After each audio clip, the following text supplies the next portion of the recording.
What's going on, everybody?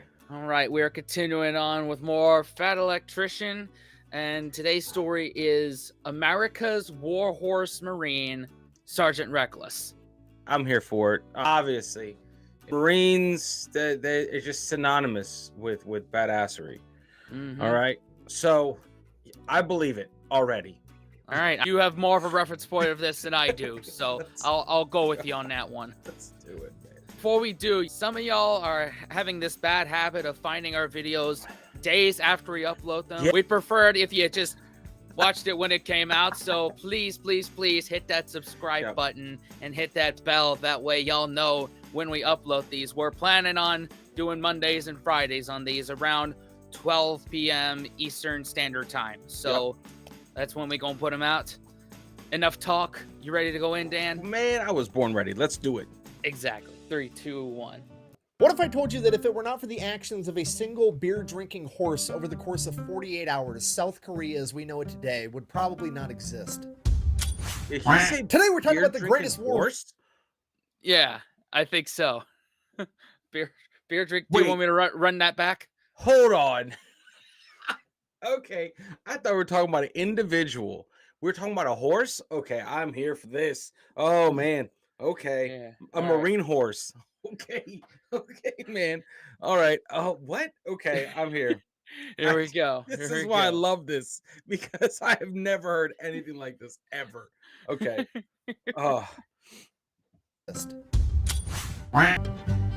All right, before we get too far in this video, we do have a sponsor for a couple of reasons. 1, I got bills, just gonna be honest with you. 2, I gotta pay the editor. And 3, in the case of this particular video, back in the day, it used to be a rule that whenever Sergeant Reckless did any type of publicity, whoever did it had to make a $1,000 donation to a Marine Corps charity, and I am gonna honor that since I'm making this video about her. That being said, this video is brought to you by Raid VPN. Wait, no. Nord Shadow Legends. No. NordVPN, that's the one. Full disclosure, I tried to make a funny skit ad for this video where like me and my wife were both in bed and instead of using a condom, I used NordVPN and then I accidentally put a condom on my phone, but my skit failed miserably. Okay, get out of here, Michelle. Okay, it's fine. It's fine. It's fine. If I used NordVPN, my dog wouldn't have been able to find me because I'd be in Singapore, actually. NordVPN. Your dog can find you, but your internet service provider can't. Okay, so believe it or not, I actually do use... I'm sorry, man. This is the best ad ever. Oh. It's one of the few times I won't cut it out. Hey. Use this promo code, y'all. Yeah, man. We won't put it in the description of ours, but we'll probably just leave it up. We'll leave it in the edit. You know. That's awesome. Oh God. I use your VPN with my wife, but then use a condom on my phone. Oh shit. Oh man, love this dude. Okay, man. We haven't even gotten to the historical part yet. Oh shit.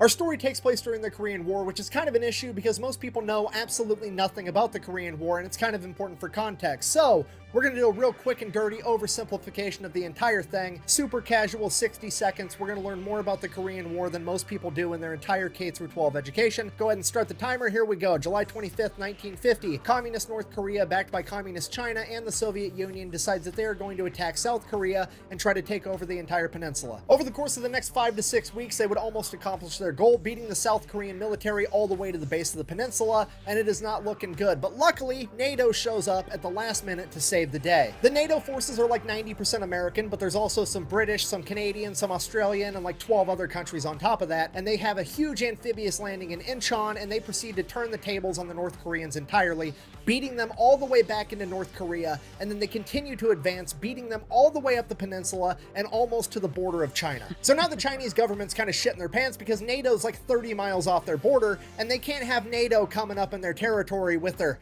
democracy and their human rights and their food. They've got to do something about this. So China comes out of left field with their big-ass military, joins the fight, takes NATO completely by surprise, beats them all the way back down the peninsula to pretty much the original North and South Korean border, and this is where our story begins. I'm not trying to brag, but that was under 60 seconds, and I got a Lord of the Rings reference in there. I'm having a really good day. Okay, now... Oversimplified. Hell yeah, man. Good Hell job, yeah. Fat Electrician. Learn Hey, more man. about the Korean War than school I- ever taught me. Yeah, isn't that crazy? Yeah, Yeah. because that's 100% true. Korean War is like a paragraph in our history books. Yeah. Seriously. Maybe. Like Mhm. Korean War happened. Next. Yeah. On to the World next War one. II and Roman empires. Like Mm-hmm. that's history over Yeah. here. Yeah. And actually, history began in 1776. Everyone knows this. Yeah, Everyone and knows. everything before that was a mistake. Or whatever Ron Ah, Swanson said. what, yeah, whatever Ron Swanson said, man. Oh God, Ron Swanson, legend. All right, Yeah. I figured you and this crowd would appreciate that. Ron Swanson. Oh God, Breaking. All the Bacon. breaking and eggs. I know. Anyway, we're gonna Yeah. make this video way too long anyway. Let's go.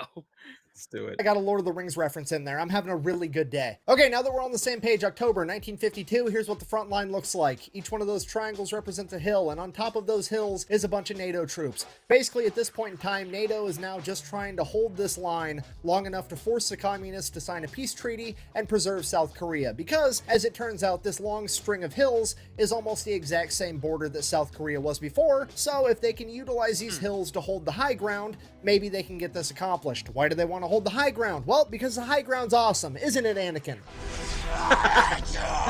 Yeah, anyways, if I could bring your attention to the furthest triangle on the left where it says the Nevada cities. That is not actually one hill, but three smaller hills in a close triangular formation, commonly referred to as the Iron Triangle. Each one of these hills is named after one of the three Nevada gambling cities, Reno, Carson, and Vegas. The reason that NATO named them after the Nevada gambling cities is because it is a gamble as to whether or not the Marine Corps is going to be able to hold that position. Because if Chinese Communist forces are going to try to break through this line, it's probably going to be right there at the Nevada cities, because then they will have a direct path to the capital of Seoul, and if they're able to capture Seoul, it'll be absolutely devastating to NATO's ability to negotiate a peace treaty. So the United States Marine Corps absolutely has to hold this position, and most importantly, they have to hold Outpost Vegas because it is the highest of the three hills, and if they lose Vegas, they are almost guaranteed to lose the other two. All right, so here's the plan. Each one of these hills is going to have 40 Marines and 2 Navy corpsmen on top. These hills are so steep that the only way to get up there is by foot. They're like a 45-degree angle all the way up. So the Marines aren't able to get trucks up there. They're not able to get tanks up there.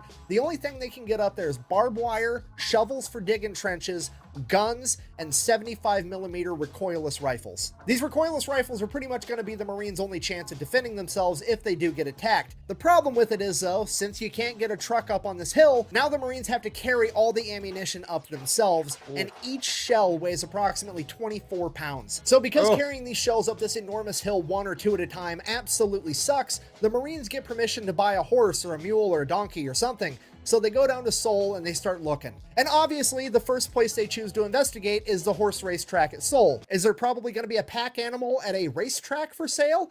No, probably not, because that's racehorses, and racehorses don't make good pack animals. But that is the one place that's going to have alcohol and gambling, so you best believe that's where the Marines are going to check first. But as Did you ever have to carry up ammunition yourself? Or... Well, we had to carry ammo, like different cans of ammo, just to get like felt how it was. You know what I mean? Like Jesus. Yeah. But at the same time, like not like that, man. This is like different times. Like right now, the military, we have like comfortable boots. Then, man, oh my God, they were just built differently, dude. Yeah. They were just built differently. I believe that, man. All the old heads, all the old vets, man. Jeez, I don't though that footwear. I know that's a stupid like thing to like talk about, but boots, man. Like, oh my God, what a world of difference. And those boots that they were in, holy crap. Holy crap. Imagine, Holy crap. imagine having to walk anywhere. Having to walk a 45-degree angle. That way. Ugh, nope. No, thank you. No, thank you, man. But yeah, that's smart. Where can you buy a horse? Probably where there's gambling and booze. Ask Kevin Bridges. Yes, exactly. fate would have it, they would meet up with a horse trainer and jockey by the name of Kim Hook Moon, who would be willing to reluctantly sell his horse Achim Hai, which translates to flame in the morning. He absolutely did not want to sell this horse. He described her as the most beautiful and intelligent horse on the planet, but he did it for $250 because he had to buy his sister a prosthetic leg. I believe her name was Peggy, or was it Eileen? Anyways, the Marines buy this horse. Come on. Can only get a job at IHOP after that. IHOP. Oh God. Oh man. Anyway, I love that, dude. That's why I like doing these early in the morning, because you're just waking up. I'm just and waking the, up, the man. jokes are just hitting you differently. That's awesome. Oh God. Because he had to buy his sister a prosthetic leg. I believe her name was Peggy, or was it Eileen?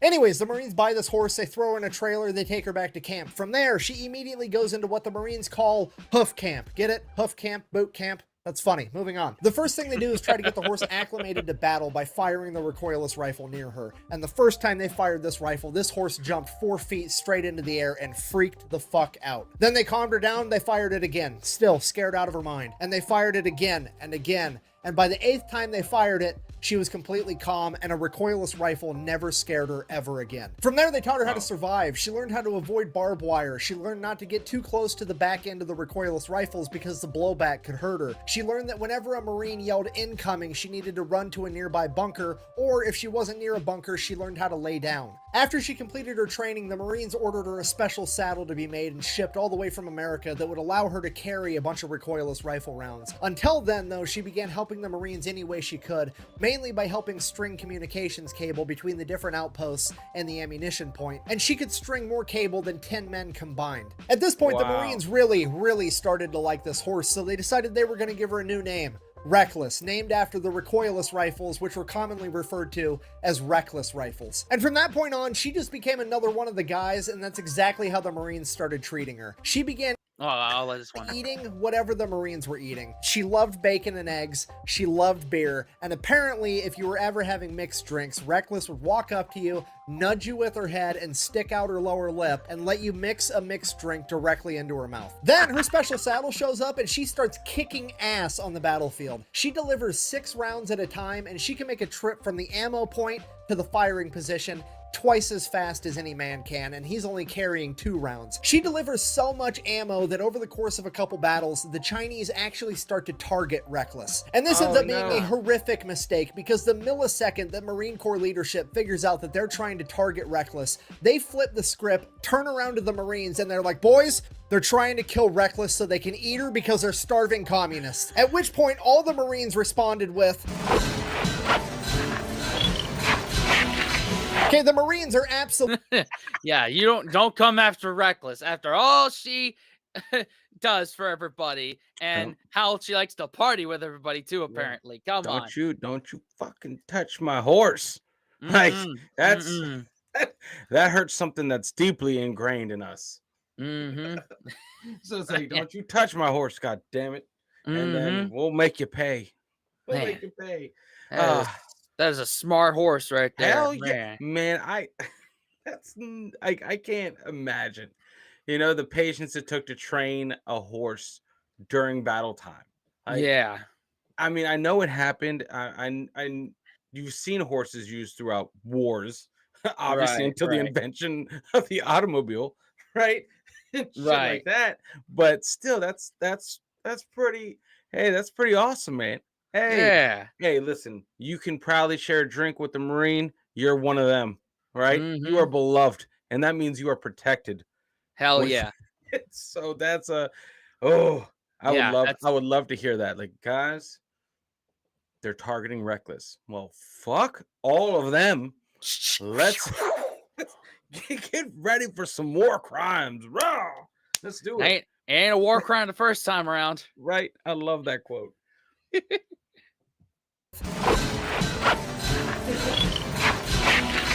Okay, the Marines are absolutely furious. This is worse than fucking with Doc. We've got multiple Docs. We've only got one Reckless. We can't allow this to happen. And the Marines begin fighting that much harder. And they have more ammo to fight even harder with because Reckless is right there with them, bearing ammo the entire time. From this point on, they begin dominating every skirmish that they take part in. At one point, they're working adjacent to the Australian military, and the Australians are so blown away by Reckless that they come up to meet her after the skirmish, and they actually give her one of their campaign hats as a reward for being such a badass on the battlefield. Hell yeah. Reckless and the Marines fight and hold the line for the next 5 months, and by March of 1953, peace talks between North and South Korea are well underway, and it's beginning to finally look like this war might come to a peaceful resolution. But on March 26th, Chinese forces would launch a major offensive trying to break through the line at the Nevada cities with 4,000 men. For the next 4 days, the Marine Corps and the Chinese fight over these hills. The Chinese take the hill, the Marines take it back. The Chinese take the hill, the Marines take it back. Eventually, it got to the point where nobody could hold the top of the hill,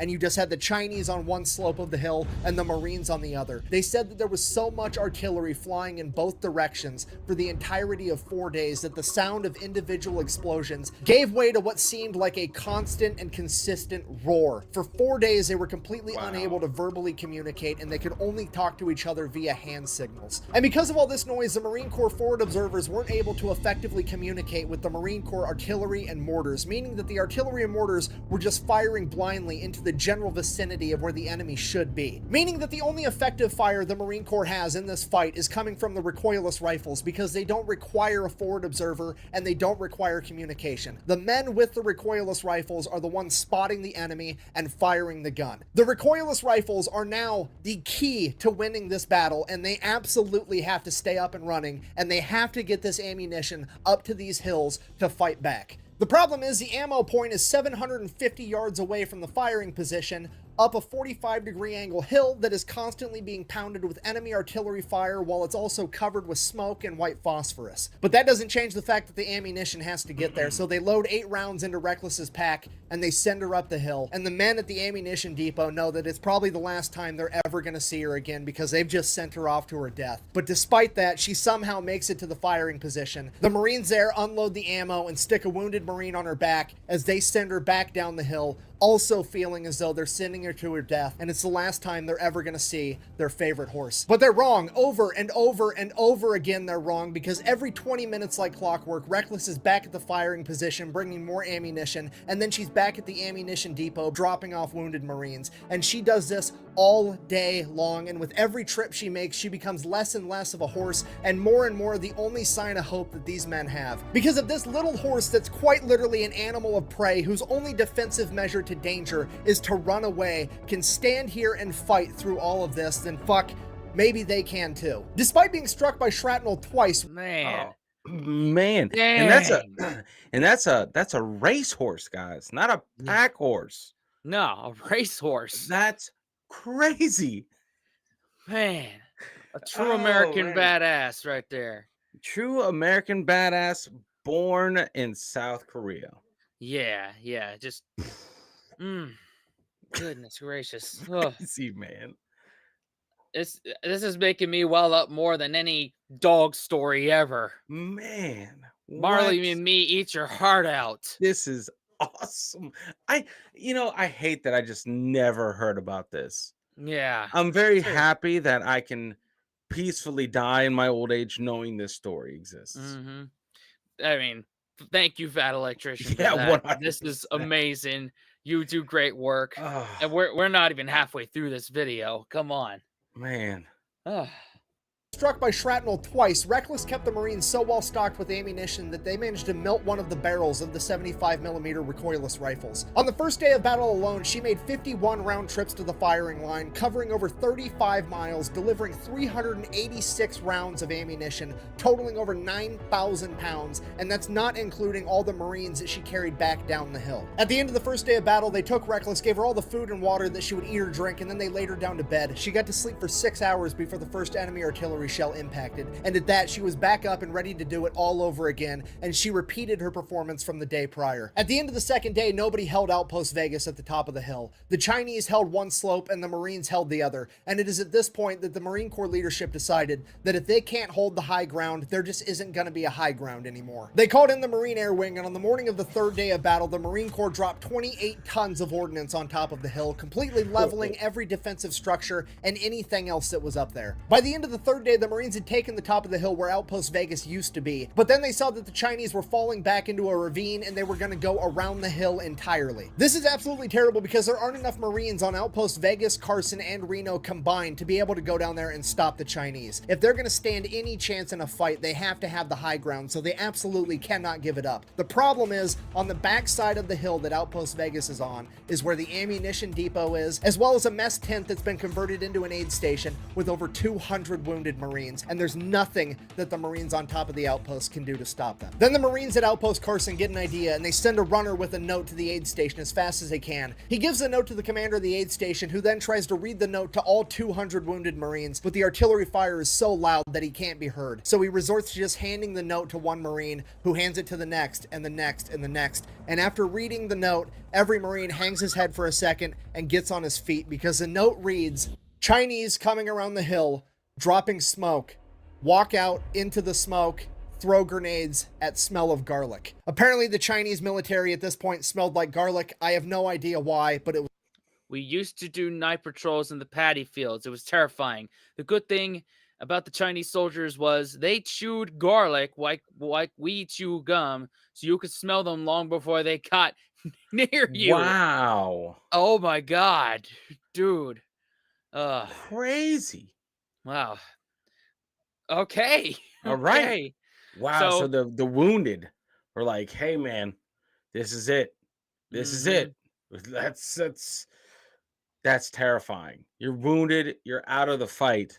But I mean, when is a Marine ever out of the fight? It's until he's until he's gone. So Mhm. hey, grab that box of grenades and freaking do the thing. Oh Mhm. my God. Yeah.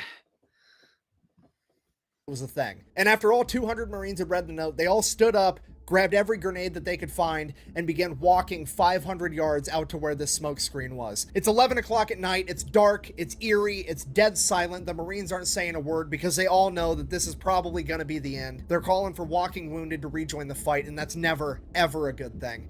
And they're making their way to this smoke screen. They finally get there, and they take a few steps into the smoke, and they just stand there and they wait. And they wait. And after 10 minutes, there's a faint smell of garlic, and it keeps getting stronger and stronger and stronger. And the Marines know what's going to come next, but they just don't know when to start throwing these grenades. And then off in the distance in the smoke, they hear a single cough, and all the Marines just begin throwing these grenades into the smoke screen. Within a matter of seconds, they've completely exhausted their supply, throwing over 500 grenades into the smoke. And that was it. Dang. There was nothing left to do but stand there and wait for the enemy to come and get them. So that's what they did. They stood there and they waited and they waited, and the smell of garlic got a little bit fainter and a little bit fainter. And finally, the Marines are like, "Fuck it, I'm going to bed." So they walked back to the aid station, went to bed, woke up the next morning, and holy shit, the enemy artillery had completely stopped and the battle was over. They would later find out that the Chinese suffered over 4,000 casualties trying to break through the Marine line. And after the incident at 11 o'clock at night with the smoke screen in the aid station, they simply could not afford to lose any more men and were forced to retreat. So that was it. The Marines did it. Against all odds, somehow the Marines managed to hold the line against a vastly superior force. Larger force, not superior force. Very important detail. Preventing the enemy from retaking Seoul, giving NATO the political leverage they needed to negotiate peace talks, and establishing and preserving the South Korea that we know today. And arguably, it's all because of a single horse that absolutely refused to give up on her fellow Marines. And because of this, Reckless is declared the hero of Outpost Vegas, and she is awarded the rank of corporal in the United States Marine Corps. Shortly after the battle, the Marines get rotated out by a brigade from the Turkish military, and the Marines finally get some much-deserved R&R. After that, the war's really starting to wind down, so the Marines are going to pack up all their shit. They're going to board a Navy LST, which is basically an amphibious landing ship. That ship's going to take them all the way to Incheon, and then from there, they're just going to kind of hang out for a while and wait for the peace treaty to get signed. But since they're boarding a Navy vessel, they have to come up with a manifest of all the supplies, how many guys they got, all the equipment, how much everything weighs, yada yada yada. On the manifest, they write down one horse, Reckless, corporal type. The manifest makes its way to the captain of the LST. He's supposed to sign off on everything. He sees Horse and he's like, what the fuck? The Marines are probably just messing with me. They're not actually bringing a horse on my ship. It's probably just like a pallet of beer and they wanted to let me know to account for the weight. It's fine. He signs off on the manifest, sends it back. It's all good. Fast forward a couple of weeks, the Marines start loading all their stuff up on the boat. Then they go to bring Corporal Reckless up onto the ship and the captain is like, whoa, whoa, whoa. Absolutely not. You're not bringing a horse on my ship. I've had the cleanest ship in the Navy for 2 years running and this horse is going to ruin that. To which the Marines are like, bro, you signed the manifest.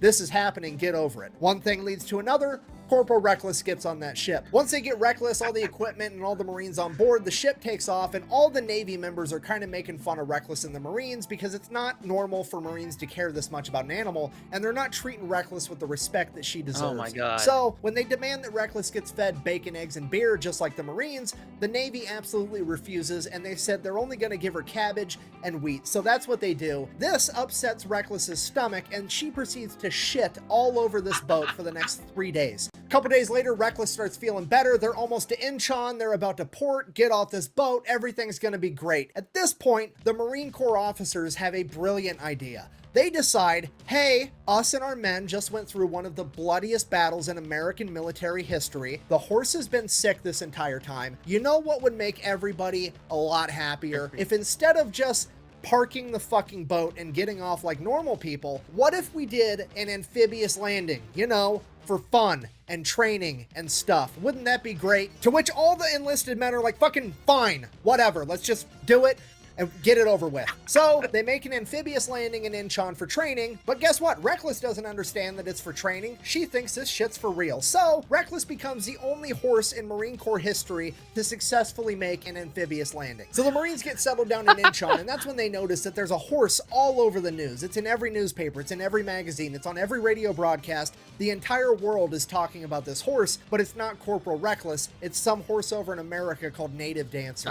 It's the greatest horse in the world. It's gonna win the Kentucky Derby, blah, blah, blah. And the Marines are kind of getting pissed because they know for a fact that they have the best horse in the world and it's Corporal Reckless, not Native Dancer. And the Marines are willing to put their money where their mouth is because they pull together over $25,000, which is like over $250,000 in today's money. And they publicly offer it up as a wager to the owner of Native Dancer. Hey, bring your horse over to South Korea, beat Reckless in a race, and you can have the money. But this wasn't just going to be any race. This was going to be called the Paddy Derby. It was a 1.5 mile course uphill through rice paddies, and each horse wasn't going to have a rider, and they were going to have to carry 192 pounds of ammunition. Unfortunately for everybody, Native Dancer's owner decided that they were not going to partake in this competition, so now the Marines kind of just hung out until the end of the war. Then the order... Oh my God, what up? Well, yeah, well, I mean, you know, like, you're not going to send your quote-unquote racehorse to get either hurt on a ship, get sick,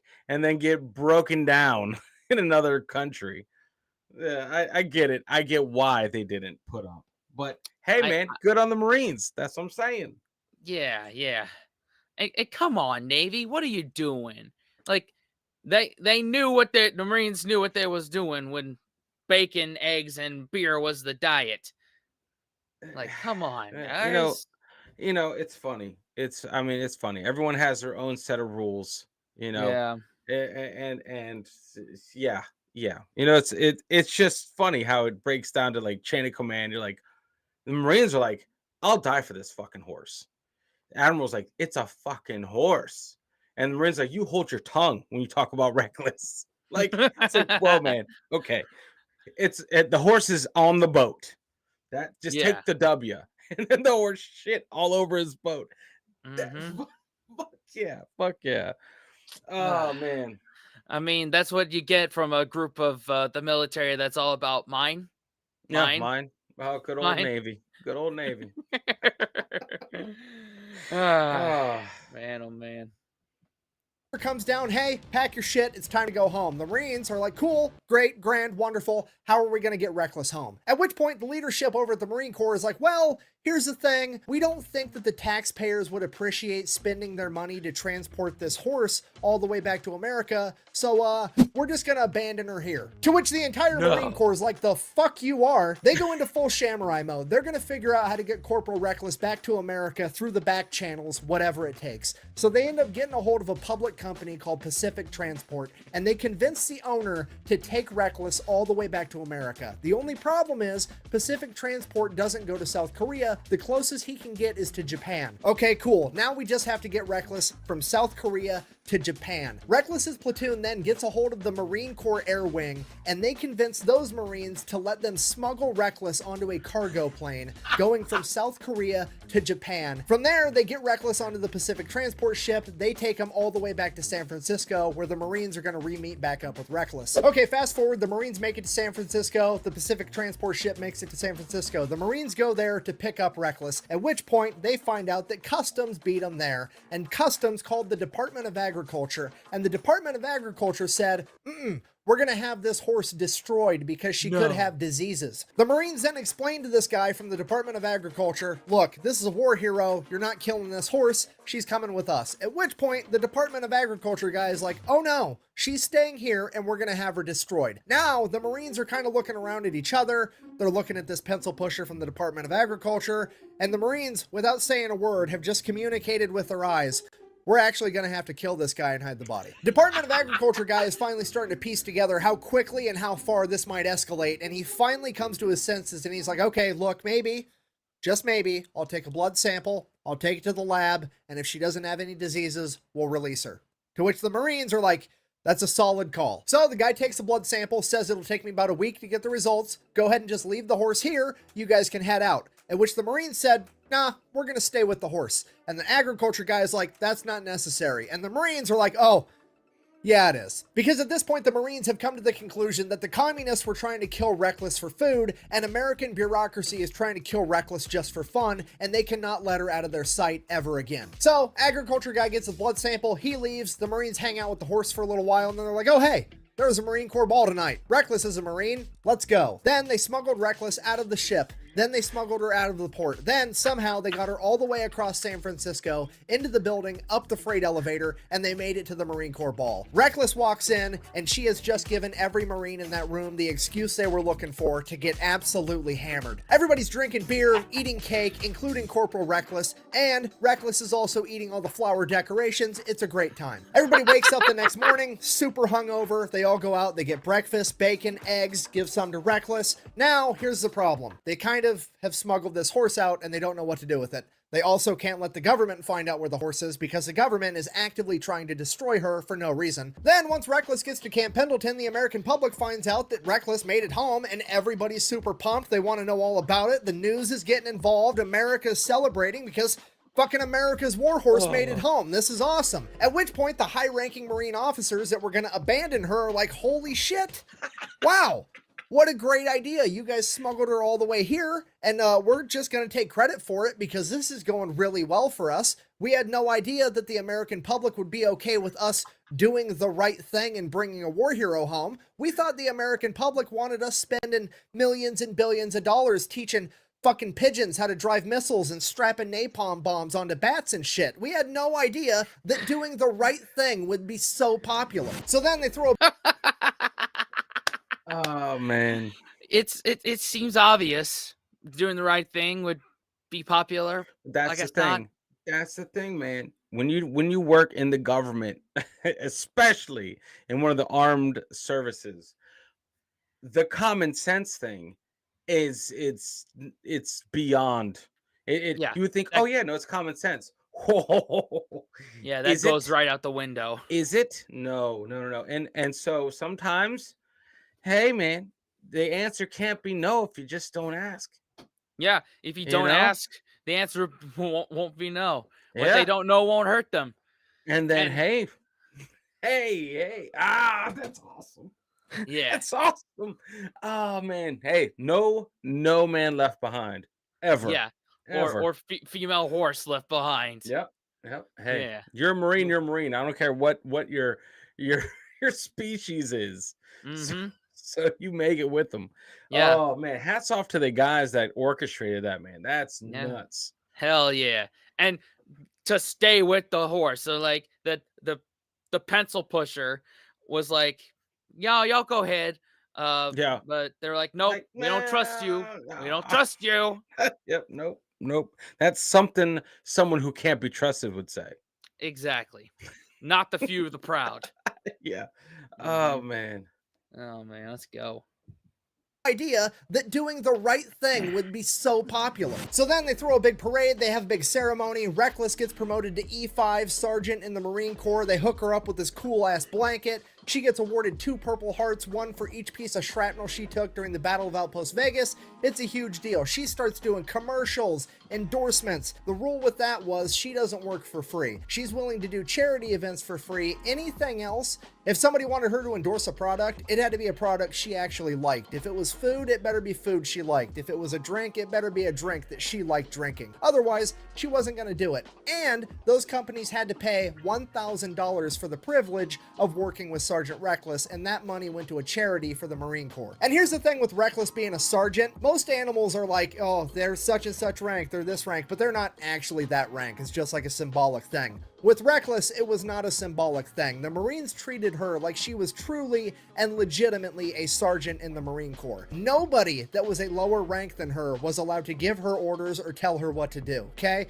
If the privates were standing around eating food and stuff, and Reckless wandered up and nudged one, that was an order to share some food, and that private needed to obey it. She was given her own private stable right outside the post commander's house, and there was a standing order that she was never to carry anything heavier than her blanket ever again. Nice. Sergeant Reckless even had an assistant. Every time they got a batch of new recruits, they would find out who the farm kid was, and he would be tasked with taking care of Sergeant Reckless. Now, part of taking care of Sergeant Reckless was taking her out for her daily exercise. Now, how do you exercise a horse if you can't ride a horse because there's a standing order that she can't carry anything heavier than her blanket, and even if she could, you wouldn't be allowed to ride her because she's a higher rank than you? I have no idea, neither did the Marine Corps, so they told this private, fucking figure it out. So this kid just had to start running next to Reckless 5 miles a day, every day. And this pattern carried on. Every time a new kid came, he just started running 5 miles a day with Reckless, and it became a running joke. Jesus Christ, literally a running joke that whoever was taking care of Reckless was the most in-shape Marine in the Marine Corps. After a little while, the PR started to die down, but the high-ranking officers in the Marine Corps didn't want that to happen because having the Marine Corps in the headlines all the time was really good. So they concocted a plan to stay in the headlines even longer. They were going to get some badass, thoroughbred, Kentucky Derby winning racehorse in here to have a kid with Sergeant Reckless. So that's exactly what they do. They find the thoroughbred horse they're going to breed her with. They hire this PR firm getting ready for all the news and publicity and blah, blah, blah. And then in true military fashion, the officers then proceed to not tell anybody that they fucking should. You know, like the private that's in charge of taking care of Sergeant Reckless. So from his perspective, one day he gets an order, seemingly for no fucking reason, to take Sergeant Reckless over to the normal horse stables, which never, ever happens, and stick her into an empty pen. So that's what he does, and he's like, okay, cool, I'm gonna go get lunch now or take a shit or whatever. So he leaves for a minute, and one of the other Marines comes by and then sticks just your normal garden variety Marine bucking horse in the same pen as Reckless, not knowing it was Reckless because Reckless is never in those pens anyways. So fast forward a little bit, Sergeant Reckless's assistant comes back, and Reckless and this bucking horse are midway through a horizontal jogging session, and he's not about to get in there and stop it. Okay, now Sergeant Reckless's assistant is having a full-on panic attack because Sergeant Reckless, the pride of the Marine Corps, is currently getting taken to Pound Town on his watch, and he is definitely gonna be in trouble for it. So as soon as they finish, he runs in, gets Reckless, takes her in the barn, he's brushing out her mane, he's getting the scratches off of her sides, he's trying to hide all the evidence. And then while they're in the barn taking care of that, that other bucking horse gets taken out of the pen, and this big old fancy truck pulls up with this big old fancy trailer, and this big ass Kentucky Derby winning thoroughbred racehorse gets unloaded and put in the pen that Reckless was just in. He gets done cleaning Reckless up in the barn, takes her out, and everybody's like, bro, what are you doing? Reckless is supposed to be in there with this other horse. get him in there. So then all those guys leave to get lunch or do whatever, and Sergeant Reckless's assistant is like, okay, there's no way I'm leaving. I'm not going to have this happen again. I'm going to stay here the entire time and make sure there's no hanky-panky. There'll be no riding the baloney pony around here ever again. I got to make sure this does not happen. So he sits there and cock blocks this thoroughbred the entire time. So as far as he's concerned, mission accomplished. Nobody ever needs to know that Reckless got deflowered on his watch. It's going to be fine. Then fast forward 28 days later, he shows up at Reckless's stable first thing in the morning to take care of her, and there's a bunch of high-ranking military officers and a bunch of news crews right outside the stable. He rolls up like, what's going on? And the general is like, Reckless is pregnant. And he's like, oh, okay. That's a good thing. And they're like, yeah, no, that's great. That's a terrific thing. At this point, the news crews have kind of put together that this is a kid in charge of taking care of Sergeant Reckless. So one of them yells out, hey, what's the name of that thoroughbred racehorse that she's having the baby with again? At which point he just responds like, what are you talking about? I don't know its name. It was just one of the random Marine bucking horses we had in the pen. Record scratch, dead silence, pure confusion. The general grabs this private, yanks him around the corner of the stable. It's like, what the fuck did you just say? So he explains to the general everything that happened, and the general is like, you idiot. Reckless was supposed to sleep with that big-ass thoroughbred racehorse. To which he's like, well, somebody should have told me that. I don't know what to tell you. So now the plan is officially ruined. The news crews leave, and the PR firm has to figure out how to piece this thing back together. And the plan they come up with is to get a big-ass sign and put it up on the hill by Camp Pendleton, and the sign simply says, it's a ... Yeah, if you're not picking up what I'm putting down, in the plot twists that absolutely nobody saw coming, the United States Marine Corps is actually responsible for inventing gender reveals. And that's how they still managed to generate a bunch of hype for Sergeant Reckless's kid, getting the entire world to speculate as to whether or not it was going to be a boy or a girl. The pregnancy goes great. She goes on to give birth to a colt, aka a boy. They go out, write boy in big blue letters on their sign, and then the Marines throw a big ass party because they're amped, unwittingly throwing the world's first ever gender reveal party, which I'm gonna hold against the Marine Corps forever. But now everybody wants to know, what are we gonna name this young colt? So the high-ranking Marine officers step in again, and they're like, I have another great PR idea. Let's have a competition where all the Marines can submit their ideas for names. We'll pick the best one, and that guy can win a week of leave. Brilliant idea. So that's exactly what they do. Hundreds of Marines send in their ideas for names. The front runners were like Semper Fi, Freedom, Liberty, pretty generic stuff, but that's what you have to do when you have a big public figure like Sergeant Reckless and her new baby.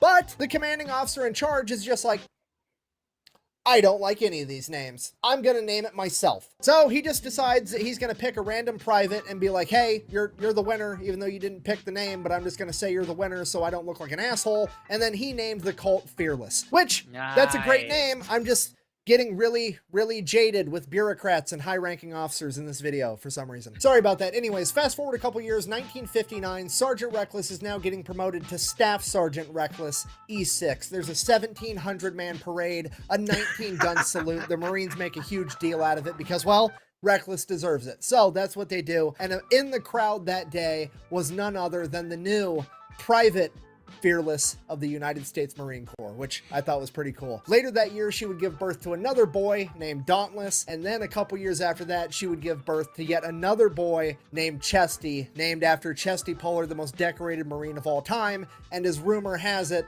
the last Marine to ever ride Reckless. From there, Sergeant Reckless would retire and spend the rest of her life living on Camp Pendleton as the highly regarded, highly respected war hero that she was before passing away in 1968. So in conclusion, this has been the story of Sergeant Reckless, the hero of Outpost Vegas, America's greatest warhorse, the four-legged Marine that fought during the Korean War, which is commonly referred to as the Forgotten War. But as is the case with most of us, it's not that we forgot it, it's that we were never taught about it in the first place. So if you made it this far in the video, I really hope that you learned something. If you wanted to support the channel, best way to do that is go check out thefatelectrician.com. We got merch, I got a Patreon with deleted scenes. Otherwise, until next time, Quack Bang, out. If there's anything at the end here, We're gonna wait till the end. Yeah. What are you still doing here? Leave. I have to go enjoy my not single-ply toilet paper that I got at the store just for me. There it was. Hey, man. All right. What a hell of a story. What a story, man. Man. What? Come on. How, man? to be that stable boy that let Reckless sleep with the wrong horse. Oh man. Oh my god. Just your regular run-of-the-mill Marine horse. I guess that's a story as old as time. Yeah, there's a lot I could say, but I want us to stay monetized here. In my singledom, stuff has flourished in that department, and I'm just gonna, gentlemen, with doesn't kiss and Marines? tell. That's crazy. Not with Marines. That's what I'm saying. That's what I'm implying. Leaping with the, just hey, come on, you can speak on that. I can't. You guys know what I'm trying to get at. Story as old as time. Story as old as time. God almighty. Man, I'm telling you what, that was. I like how he said that. In a lot of, in 90% of the cases, it's not that we just forgot. It's just that we weren't taught. And I would say yes, 100%. Korean War was just kind of cliff note in all that went on in world history. Yeah. And I don't fault my teachers for not teaching it. They had a curriculum they had to stick to. They had just a lot of things in American education that just don't allow for stories like this to sink into the young minds. I think if you can nip anything like that in the bud, it has to start early with curriculums and stuff. So anyway, like I said, I wasn't really taught on the Korean War. I really wasn't. I don't remember one thing about it. The only thing that we picked up recently, was over on our other channel, ETG, when we did Geography Now South Korea, is that after not World War II, after the Korean War, they did basically what Germany did after World War II, is they invested heavily with all the money they got from America and basically became a freaking utopia. Yeah, pretty much. They boomed. So good on them. Yeah. Anyway, this is phenomenal. Yeah, Fat Electrician, you have home here. Wow. Y'all down below, put some more down. We're, like I said at the top of this video, Mondays and Fridays around 12 p.m. Eastern Standard Time, we'll be dropping these. Yeah. And, you know, a lot of you are American, and give us some more suggestions of American-related content that you want us to throw up on the channel. Yeah, for sure. And honestly, he has such a vast, interesting catalog of things, the Fat Electrician. So we're going to be for a minute, guys. Exactly. And we hope you all will join us and consider subscribing and watching another video. And what else, Dan? Unplug and do something legendary, guys. Exactly. See y'all in the next one. Later. Fellas, we can be that mistake. Let's do this.